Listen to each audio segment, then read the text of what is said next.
Continued coverage of the lead up to the Australian Open. In today's video, we're going to look at a contenders list on the women's side of things. So for this video, guys, these ladies aren't necessarily your favorites to win it, but they absolutely have all the tools to definitely make a deep run and to be right in contention, and who knows, maybe even win the whole entire thing. Let's get started by talking about somebody who I'm really looking forward to see play here in 2025. They were a big breakout person here in 2024. So much momentum coming into this new year here, and that's Emma Navarro. Navarro, a lot of great spots in 2024, right? Beat Sabalenka in a tournament, big wins over Coco Gauff in both Wimbledon and the U.S. Open. U.S. Open semifinalist last year. Definitely all the tools in the world. I expect her to be in the mix of things here. We've seen her struggle at times and maybe not play her best, but man, when she's on her game, so good, so talented, and that return game is going to be the key here. If that translates to every single surface, she's going to be a hard out in every single tournament. She's so good at keeping balls in play. Big upside here for Navarro in 2025 and this year's Australian Open.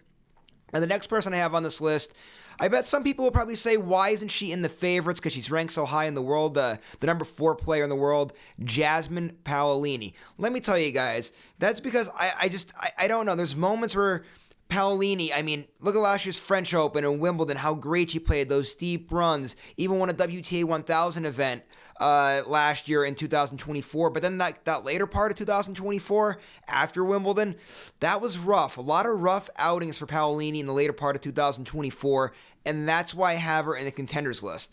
Listen, if she's playing on top of her game like we saw in that French Open, we saw her at Wimbledon, absolutely right to the favorites category. I'm just basing off of the more recent activity in late 2024. But Paolini, again, when she's on, could be in the favorites category. So I will accept the pushback putting her in the contender category as opposed to the favorite category. But Paolini absolutely should be in the mix. Next lady I want to talk about is somebody who finally at the end of 2024 started playing great tennis once again, and it was so great to see, and I really have high hopes for in 2025, and that's Paula Badosa. Badosa, big and strong and a great server. Those are the recipes, guys, in my personal opinion, for these quicker pace surfaces like we're going to see at the Australian Open. These people have, in my opinion, the best chance. So obviously, there's ways to beat these types of people, but still, Badosa, the way she was playing in late 2024, how big and strong she is, I really think Badosa could be a matchup problem and a big sleeper here. I have her in the contenders category. Don't be surprised if Paula Badosa goes deep in this year's Australian Open. Speaking of people that could go deep in the Australian Open, this is somebody who was thinking about hanging it up for this year, 2025, ultimately decided to come back, and that's Danielle Collins. You guys remember last year, 2024, right? It's supposed to be kind of a farewell party for Danielle Collins, and what a great year she had. I'm so glad she's decided to come back this year. She's definitely somebody, again, I know they made her championships. We haven't seen her make a really deep run into the Grand Slams, but I mean, the talent's there, guys. Absolutely, Danielle Collins should be in the mix. I really like her game. Somebody to keep an eye out for this year's Australian Open. Don't be surprised if she makes a deep run either.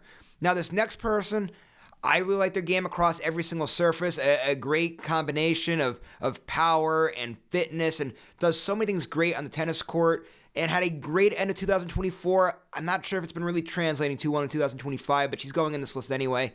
That's Karolina Muhova. Guys, listen, Muhova, like I said, all the talent in the world. We saw her last year, right, deal with a lot of injuries, but when she came back, man, did she come back. That U.S. Open, hell of a run there, making to the U.S. Open semifinals.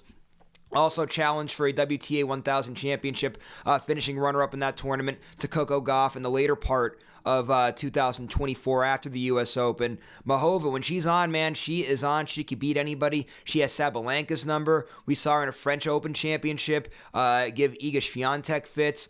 Semifinals at the U.S. Open twice now. She absolutely has every single tool in the toolbox to make a very deep run at this year's Australian Open. I really like her game, but again, let's see if it's going to translate over. I think a little bit of some shakiness here in the early part of 2025, but still, she has the right draw and whatnot. Karolina Muhova absolutely going to be in play for this year's Australian Open. So that was the list of contenders that I have. Make sure you guys keep coming back to this YouTube channel. I'm going to have more coverage just like this.